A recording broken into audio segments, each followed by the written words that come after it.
Greetings, everyone. DFG here, Getting Flight. Hey, guys, it's early. It's early Saturday morning, and in reflection, I just came. It came to me that you know maybe it's just a great opportunity when your mind is fresh after a good night's sleep, just to share some thoughts and reflection. With others out there who may also be reflective in these very, very serious times that we live in. So I thought I would do that. On yesterday evening or last evening, I was making a purchase at a little small convenience store. You know what I'm saying? I laugh about it because I go to these convenience stores to get my snacks. If anybody knows me, they know exactly what I'm talking about. My midnight snacks. And I happened to notice the local paper in the headline in the local paper, and it wasn't startling as much as it just was attention grabbing. And although I've talked about New Orleans and the impact that the coronavirus supposedly is having on the city, it still kind of caught me a little by surprise. And this is what I saw right here. You see that? All right, there you go. Look at that. Orleans Parish death rate highest in the United States. You see the last two words? By far. And that was from the New York Times Picayune New Orleans Advocate. Which is the major newspaper here in New Orleans. And when I saw it, you would think that I would be, wow. I'm afraid this is a terrible place to be in. And although I've only been here for a short period of time, and will only be here, for an appointed time. But I was not afraid. And, let me think of how I want to say this the best way. Um, I'm just not afraid because I firmly believe that there are promises that we as men can make, and then there are promises that are predestined. Promises that are assigned to us at birth, even before birth.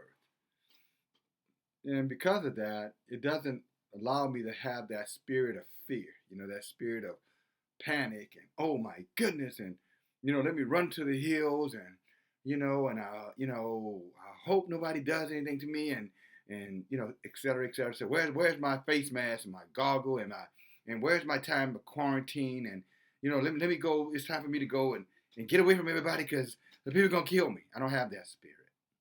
I just don't have that spirit. I'm not saying those who have that spirit. I'm not being critical of those that have that spirit. Let me say it the right way. I just don't have that spirit. I tell people all the time, and when we get into real tough conversations, tough love kind of conversations, and those are reciprocal conversations. I get tough love conversations. I give tough love conversations. And when I'm giving someone advice, because I am a leader and I happen to be in a position, of influence over many people, not many in like millions, many people like in tens of tens, okay, hundreds, somewhere around that number. And I'll tell them in those tough love conversations, I say, look, you just got to do what you got to do. That's what I said. Look, it comes to a point where all the explaining in the world is not going to get it. All the explanations in the world are just not going to cut it. Sometimes you just got to look at a person and say, look, at the end of the day, you got to do what you got to do. And whatever, simply meaning that, you got to do what works for you. I mean, if what you're being presented is not acceptable, then you got to change course, and go do what you have to do and be good with it. Because ultimately, we all got to live with the consequences of the decisions that we make. All of us. No one is spared from your own consequences. No one is spared from your own decisions. You may sometimes be spared from the consequences of those decisions, because you can, leverage other situations, I guess, and save yourself or get somebody to swoop in and save you.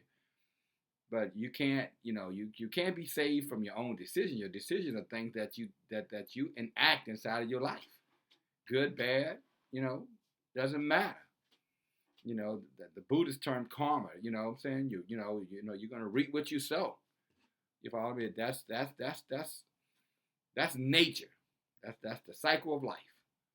So for me, fear is just not something that I prefer to wallow in.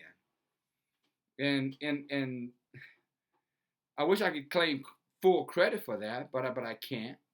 I claim enough credit to understand. I claim the credit to acknowledge it. That fear is not something that I'm willing to indulge myself with. But also there's an undergirding foundation for me.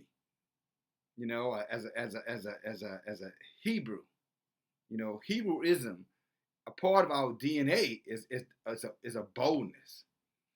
We weren't born in a culture of fear. We were taught the culture of fear.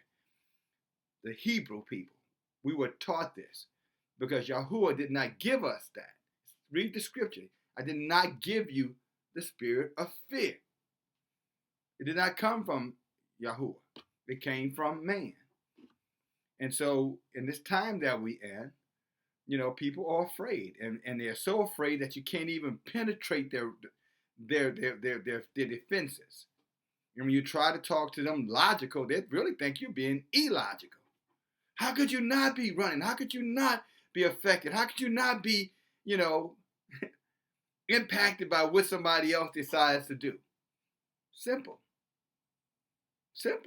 You just don't walk in fear. You just don't accept it. You reject it. You say, hey, that's your fear. You know what I'm saying?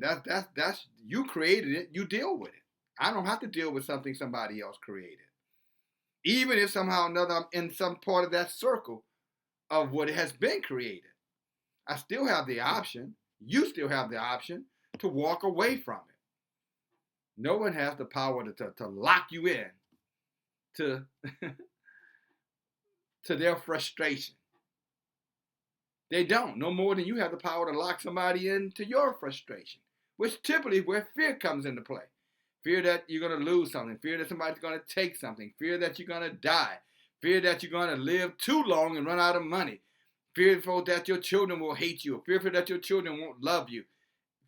Fear. And you wonder why you die so young. And I'm not talking about going to show, because that's where fearful people end up going to show. Look up show, you know what I'm talking about. I'm talking about dying while you're still living. I'm talking about being dead while you're still alive. That's why so many of you die so young. And you get to be 50 or 60 and you're old. You're old people. You're old. Yet even the scripture tell you that you're supposed to live 120 years. How can you be old at 60 when you're supposed to live to be 120? That's called middle age. But we have become so discombobulated, distorted in our thinking, that we think 35 years old is middle age. In a healthy lifespan, 35 is still a kid in a healthy lifespan. And if you see somebody that's really healthy, I'm talking about that's got a good, healthy life cycle, at 35, most of the time you think they're in their early 20s. In their early 40s, you think they're in their very early 30s. Or mid-40s, you think they're why? Because they have a healthy lifespan that is centered around a lack of fear, worry, and despair. And it has nothing to do with their assets or their status in life. It has everything to do with their disposition about themselves, the foundation in which they live their life by. What infrastructure is holding them up? For the Hebrew, our infrastructure ties in with a promise. We are the chosen people of Yahuwah. Those of us who know it, there's many of us who are lost. The scripture talks about the lost tribes,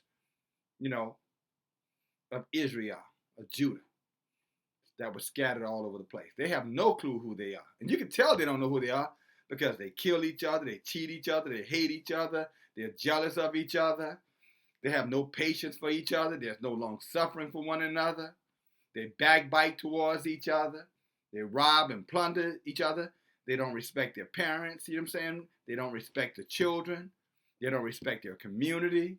They don't respect the essence of a hard day's work. They don't respect the right to work. They don't respect, the laws and the bylaws of the commandments. They don't even respect the laws of mankind. I'm talking about the community laws. I'm not talking about the foolish laws.